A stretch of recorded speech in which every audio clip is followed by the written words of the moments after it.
மண்ணை நினைப்பான் சாதனை தமிழன், எங்கும் இருப்பான் என்றும் ஜெயிப்பான் சாதனை தமிழன். சுற்றும் பூமியதில் திருக்குறளை சொல்லியவன், பலர் மனதை அள்ளியவன், புலிகோழியினை மலையத்தில் எதிரிகள் போட்டி பாட இமயத்தில் கட்டியவன், புது வெண்கலம் ஒன்றினை சந்திரன் முரசிட உழைப்பினை கொட்டியவன்.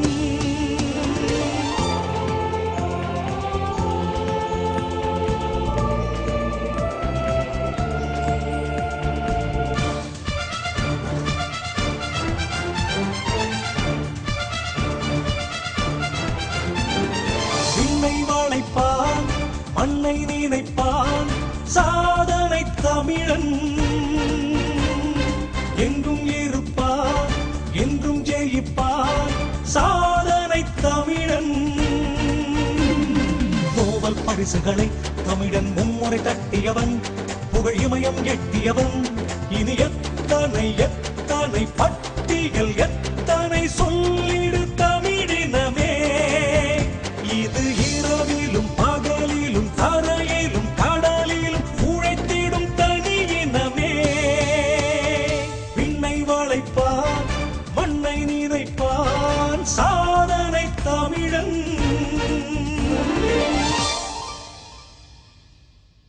வலி இல்லாமல் வாழ்க்கை இல்லை என்பதற்கு முன் உதாரணமாக விளங்கும் ஒரு சாதனை தமிழனின் சரித்திரம்தான் இது.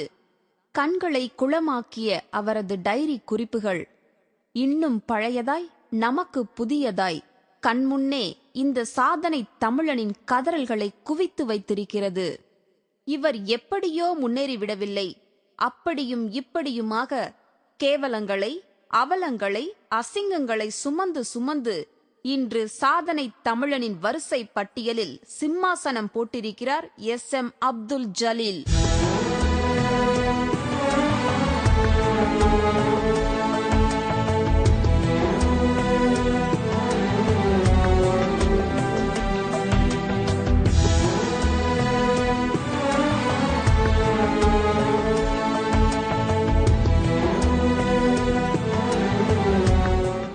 வாருங்கள், அவரின் வாழ்க்கையின் முதல் படியிலிருந்து முன்னேற்ற படி வரை கொஞ்சம் பார்க்கலாம். வணக்கம் திரு அப்துல் ஜலீல். வணக்கம். ஏன் படிப்பை பாதியிலே விட்டுட்டு தொழில் செய்ய வந்தீங்க? படிக்கிறது உங்களுக்கு உங்கள் ஃபாதர் ஏதாவது படிக்க முடியாத சூழ்நிலையா, இல்லை குடும்ப சூழ்நிலையா, இல்லை நீங்களே விரும்பி படிக்காமல் வேலைக்கு வந்துட்டீங்களா? அந்த மாதிரி தகப்பனார் அந்த மாதிரி விரும்பலை, நான் படிக்கணும்னு தான் விரும்பினாங்க. ஆனால் சூழ்நிலைனால நானாக விரும்பினேன்னு இந்த தொழிலுக்கு போகணுண்டு. கடலூர் மாவட்டம் பரங்கிப்பேட்டை கிராமம் ஷேக் முகமது முத்து மரைக்காயர் சையத் துனிஷபி இவர்களுக்கு மகனாக பிறந்த SM அப்துல் ஜலீல் தான் பிறப்பதற்கு முன்பே தன் தகப்பனார் சிங்கப்பூரில் வேலை தேடிச் சென்றார். அங்கு தன் தகப்பனார் தன் குடும்பம் வயிற்று பசியை தீர்க்கும் அளவுக்கு சிறிய வருமானத்தில் இருந்தார். அந்த கஷ்ட வேளையில் பிறந்த SM அப்துல் ஜலீல் தன் தகப்பனார் படும் கஷ்டத்தை பார்த்து சிங்கப்பூரில் அரசு பள்ளியில் படிக்கும் போதே மாலை வேளையில் தன்னுடைய 12 வயதில் டீ கடையில் பகுதி நேரமாக டீ கிளாஸ் கழுவுவது போன்ற சிறிய வேலை செய்து கொண்டே படிப்பை தொடர்ந்தார். பின்பு பகுதி நேரமாக அழகு சாதன பொருட்களை விற்று வந்தார். இப்படி சிறிய வேலைகளை செய்து கொண்டிருந்தாலும் அவர் எண்ணம் என்னவோ பெரும் இமயமாகவே இருந்தது. எந்த வயதுல வேலைக்கு வந்தீங்க? என்ன வேலை செய்ய ஆரம்பிச்சிங்க? முத 10-12 வயசில் காஸ்மெட்டிக் வியாபாரத்தில் ஆரம்பித்தேன். ஒரு 14-15 வயசில் ஒரு டீ கடையில் வேலைக்கு சேர்ந்து ஒரு டீ கடையை வச்சு நடத்துக்கிறதுக்கு ஆரம்பித்தேன். நான் என் வயசில் அப்போது ஒரு புது அனுபவம் இருந்தாலும் அதை பற்றி நான் எதுவும் யோசனை பண்ணல. எதுனாலும் நம்ம நேர்மையாக உழைக்கணும், எந்த வேலை இருந்தாலும் சரின்னு சொல்லி அந்த ஒரு துறையில் நான் முதல்ல ஆரம்பித்தேன். டீ கடையில் வேலை செஞ்ச நீங்கள் எப்படி கட்டுமான துறையில் போனீங்க? நீங்கள் டீ கடையில் முதல்ல வேலை செஞ்சேன். வேலை செஞ்சு ஒரு 6-7 மாதம் கிட்டத்தட்ட ஒரு வருஷம் செஞ்ச பிற்பாடு டீ கடை எடுத்து நடத்தணுன்னு ஒரு ஆசை வந்துச்சு. அந்த மாதிரி கிட்டத்தட்ட ஒரு 20 கடையை வச்சு நான் நடத்தினேன். ஆள் வச்சு பார்த்தேன். அது பிற்பாடு என்ன ஆச்சுன்னு சொன்னால் ஒரு சந்தர்ப்ப வாய்ப்பு எனக்கு கிடச்சிச்சு ஒரு கட்டுமான துறையில் போகிறதுக்கு.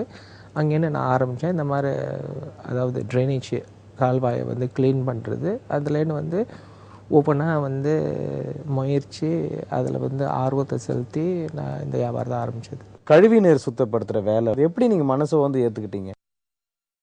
என்னை பொறுத்தவரை எந்த தொழில் இருந்தாலும் சரி, நேர்மையான தொழில் இருந்தாலும் செய்யணுண்டு எனக்கு ஒரு ஆர்வம்.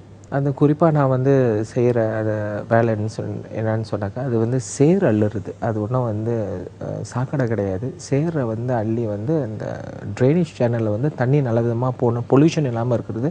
அந்த மாதிரியான ஒரு மெயின்டெனன்ஸ் வேலையை தவிர அது ஒன்றும் ஒரு வித்தியாசமான வேலை கிடையாது. என்னை பொறுத்த வகையில் அது வந்து ஒரு நேர்மையான வேலை. அசிங்கமாக இருந்தாலும் வந்து உழைப்பு இருக்குது, நேர்மை இருக்குது. டீ கடையில் வேலை செஞ்சு நீங்கள் எப்படி கட்டுமான துறையில் போனீங்க? அதுக்கு சம்மந்தமே இல்லையே. கடைக்கு ஐத்தா போல் வந்து ஒரு கட்டுமான வேலை நடந்துட்டு இருந்துச்சு. அது அஸ்திவாரம் போடுற வேலை. அந்த கம்பெனிலேருந்து அந்த முதலாளி வந்து என்னை வந்து ஒரு வாட்ச்மேனாக முதல்ல வந்து வேலைக்கு வச்சுருந்தாங்க. அது பிற்பாடு அந்த வாட்ச்மேனாக வேலை பார்த்துருக்கும் போது அவங்களுக்கு சிறிய சிறிய வேலை எனக்கு கொடுக்குறதுக்கு என்னை வந்து ஆர்வம் காமிச்சாங்க. அந்த ஆர்வத்தில் நான் வந்து உள்ளக்கப்போ வந்து ஒவ்வொரு வேலையை நான் செய்யறதுக்கு ஆரம்பித்தேன். அங்கே தான் என்னோட ஆரம்பம்.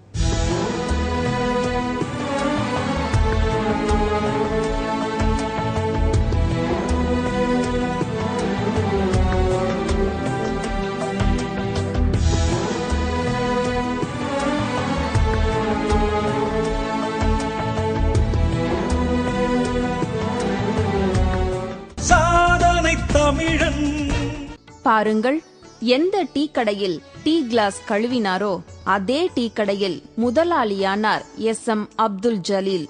படிப்படியாக அவரின் பெரும் உழைப்பால் 30 டீ கடையை சொந்தமாக தொடங்கினார். அப்போது டீ கடை எதிரில் ஒரு அடுக்குமாடி விற்பனை நிலையம் கட்டி கொண்டிருக்கும் போது அதனின் கட்டுமான பொருட்களை காவல் காக்கும் பொறுப்பை இச்சாதனை தமிழன் ஏற்றார். அப்போதுதான் கட்டிட கான்ட்ராக்டரும் இச்சாதனை தமிழனும் நண்பர்களானார்கள். நட்பு அங்கே கை கொடுத்தது. பின்பு இக்கட்டிடம் கட்டும்போது கழிவுநீர் அகற்றும் ஒப்பந்தக்காரராக தானே மனம் வந்து அத்தொழிலையும் ஏற்றார்.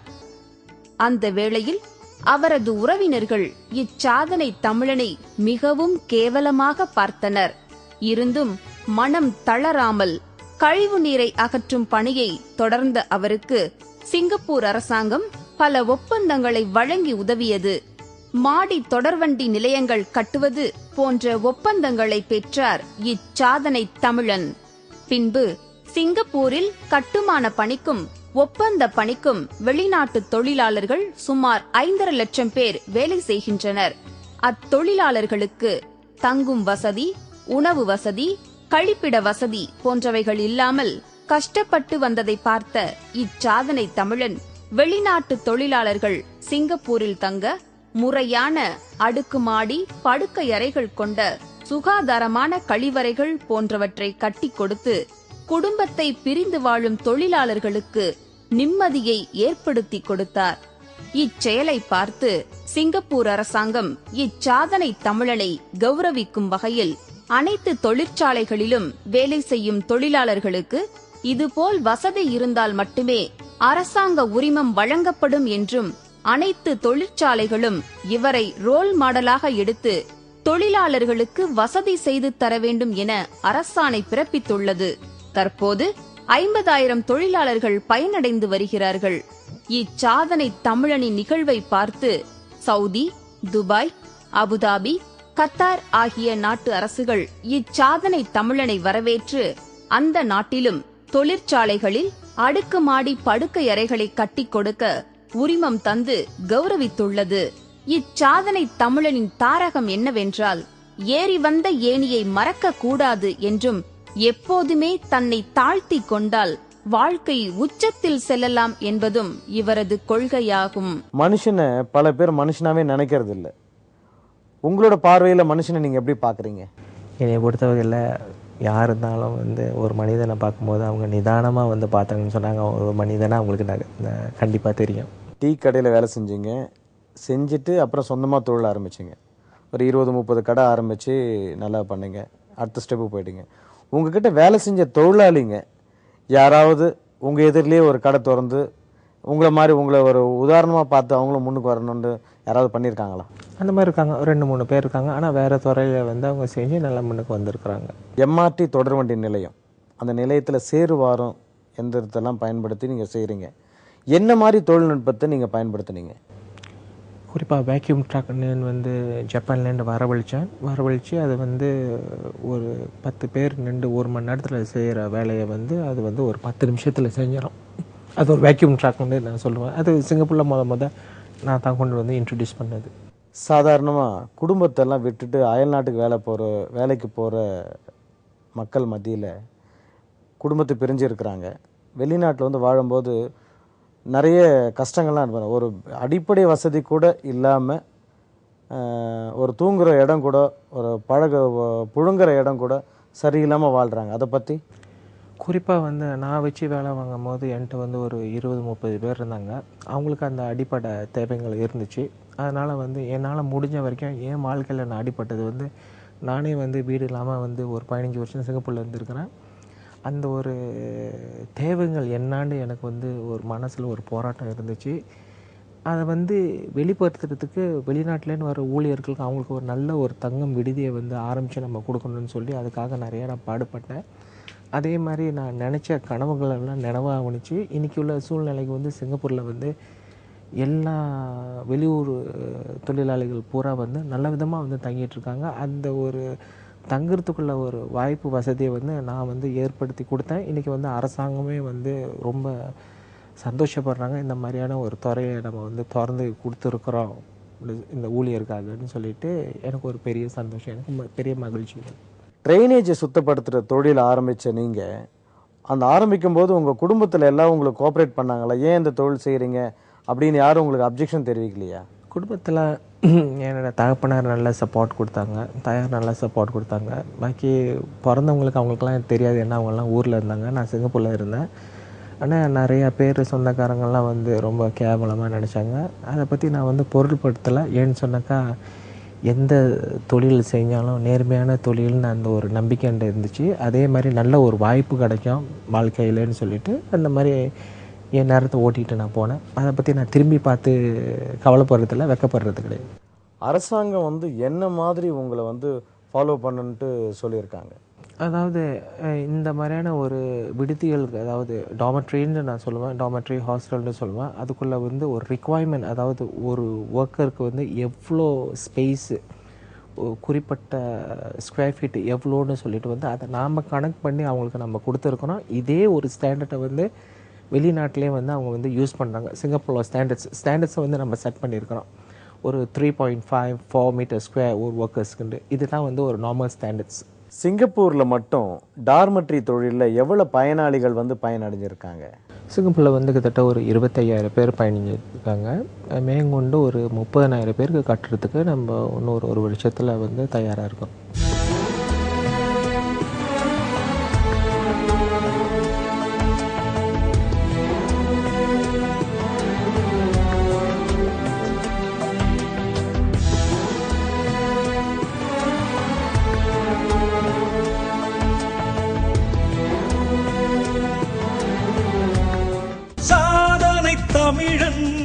டார்மெட்ரி தொழில் மட்டும் இல்லாமல் வேறு என்னென்ன தொழிலெலாம் நீங்கள் பண்ணுறீங்க? டாமெட்ரி இல்லாமல் நம்ம செய்கிறது வந்து அதாவது சப்கான்ட்ராக்ட் கட்டுமான துறையில் அது ஒன்று, மேனேஜ்மெண்ட் சர்வீஸுங்க, அதாவது ஒர்க்கர்ஸ் மேனேஜ்மெண்ட் சர்வீஸுங்க, லாஜிஸ்டிக் ட்ரான்ஸ்போர்ட், வேர் ஹவுசிங்கு, ஃபெசிலிட்டிஸ் மேனேஜ்மெண்ட்டு. ரெண்டாவது இப்போ புதுசாக திறந்துருக்குது நம்ம என்ன சொன்னால் ட்ரேடிங் டிபார்ட்மெண்ட்னு சொன்னாக்கா கோல் இம்போர்ட் பண்ணுறது, எக்ஸ்போர்ட் பண்ணுறது. மேற்கொண்டு பாக்கி அக்ரிகல்ச்சர் ட்ரேடிங் நம்ம செஞ்சிட்ருக்கோம். சிங்கப்பூர் அரசாங்கம் உங்களோட நிறுவனத்தை ஒரு ரோல் மாடலாக வச்சுருக்காங்க. அதுபோல் வேறு எந்த நாட்டு அரசாங்கம் வந்து உங்களை வந்து இது மாதிரி ரோல் மாடலாக எங்கள் நாட்டுக்கு வந்து செஞ்சு கொடுங்க அப்படின்னு எந்தெந்த நாட்டில் உங்களுக்கு அழைப்பு வந்திருக்கு?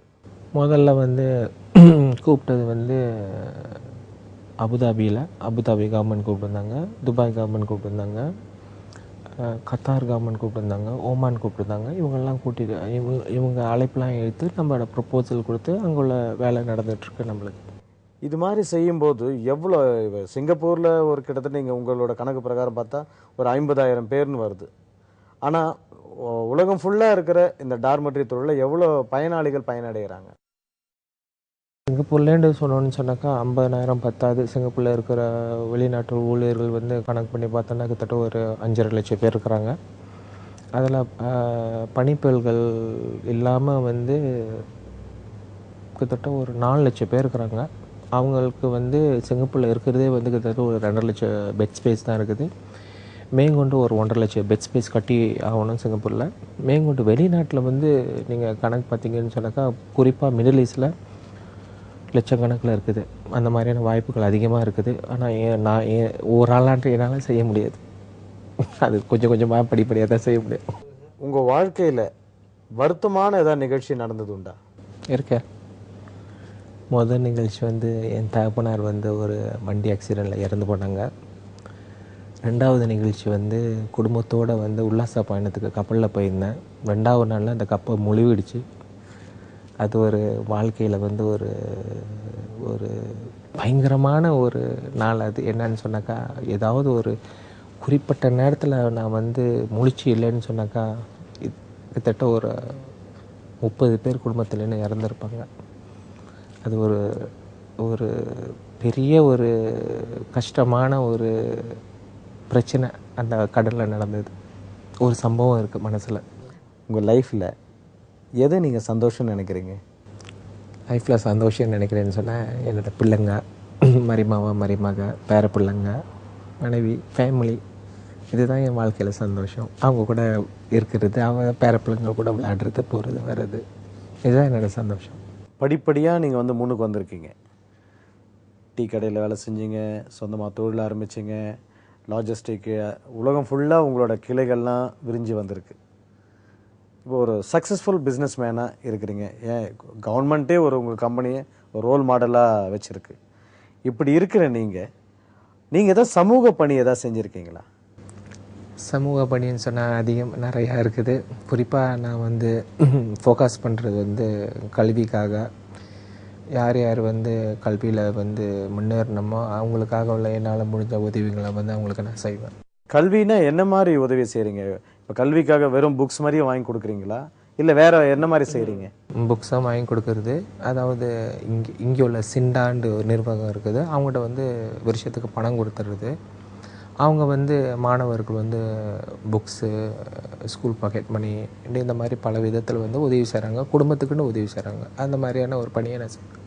ஸோ உங்களோட கான்செப்ட்னு பார்த்தீங்கன்னா, படிக்கிறதுக்கு வந்து ஒரு பணம் வந்து ஒரு தடையாக இருக்கக்கூடாது. உங்களோட தாட். எஸ், அதை தான் நீங்கள் செஞ்சுட்டு வரீங்க. Correct correct. சக்ஸஸ்ஃபுல் பிஸ்னஸ் மேனா நீங்கள் உங்கள் ஆத்ம திருப்தி தர மாதிரி ஒரு சிலர்லாம் பார்த்தீங்கன்னா அனாதை குழந்தைங்களை தத்தெடுப்பாங்க, அனாதை இல்லங்கள் நடத்துவாங்க, பல திருமணங்களை சேர்த்து வைப்பாங்க, திருமணங்கள் நடத்தி வைப்பாங்க. அது மாதிரி உங்கள் லைஃப்பில் என்னென்ன பண்ணியிருக்கீங்க? அந்த மாதிரி இருக்குது. குறிப்பாக வந்து தமிழ்நாட்டில் வந்து ஒரு கிட்டத்தட்ட ஒரு 500, 550, 600 பேர் குழந்தைங்களை வந்து சிறு வயசுலேருந்து 21 வயசு வரைக்கும் அவங்களுக்குள்ள எல்லா வசதியும் வந்து கல்வி, இறைவன் வழிபாடு, இந்த மாதிரி உதவி நான் செஞ்சிட்ருக்கிறேன். கொண்டு என்னால் முடிஞ்ச வரைக்கும் செஞ்சிட்ருப்பேன். தமிழகத்தில் மட்டும் எவ்வளோ குழந்தைங்களுக்கு, அனாதை குழந்தைங்களுக்கு உதவி செய்கிறீங்க? தமிழ்கிட்ட மட்டும் கிட்டத்தட்ட ஒரு 550, 600 பிள்ளைங்க இருக்கும். வேறு எந்தெந்த நாட்டில் நடத்துகிறீங்க? வேறு எந்த நாட்டில் வந்து அந்த மாதிரி எதுவும் கிடையாது. சிங்கப்பூரில் இருக்குது அந்த மாதிரி ஒரு குறிப்பிட்ட ஒரு நிலையம் இருக்குது. அவங்களுக்கு வந்து பணத்தை நான் கொடுத்துட்றது. மேற்கொண்டு வந்து கல்விக்காக அதிகமாக உதவி செய்கிறது. இங்கே வந்து ஒரு நிறைய கேஸுங்க இருக்குது. அதாவது உங்கள் சமூகத்தில் பார்த்தீங்கன்னா நீதிமன்றம் போயிட்டு கணவன் மனைவி வந்து பிரியிற மாதிரி இருக்குது. அது மாதிரி ஏதாவது நீங்கள் கவுன்சிலிங் அந்த மாதிரி கவுன்சிலிங் பண்ணுவோம். S, of course. பள்ளியாசில் வந்து குரூப்ஸுங்க இருக்காங்க, பல மாதிரி அசோசியேஷன்ஸ் இருக்குது. அதுக்கு கவுன்சிலிங் நம்ம போவோம். இச்சாதனை தமிழன் தமிழ் பெண்களுக்காக ஒரு சேவை மையம் நடத்துகிறார்.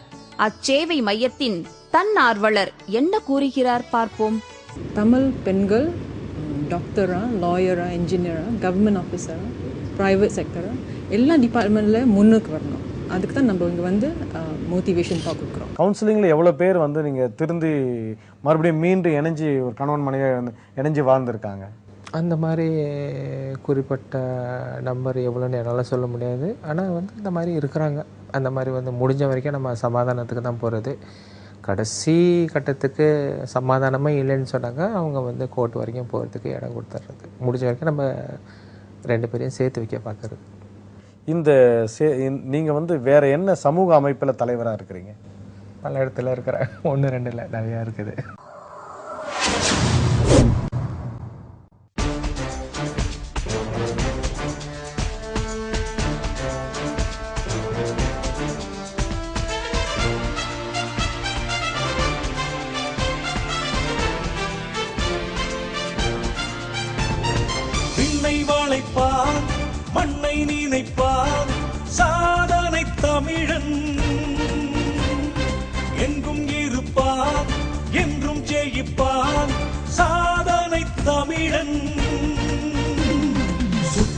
புண்ணியத்தில் திருக்குறளை சொல்லியவன், பலர் மனதை அள்ளியவன், புலிகோழியினை மலையத்தில் எதிரிகள் போட்டி பாட இமயத்தில் கட்டியவன், புது வெண்கலம் ஒன்றினை சந்திரன் உரசிட உழைப்பினை கொட்டியவன்.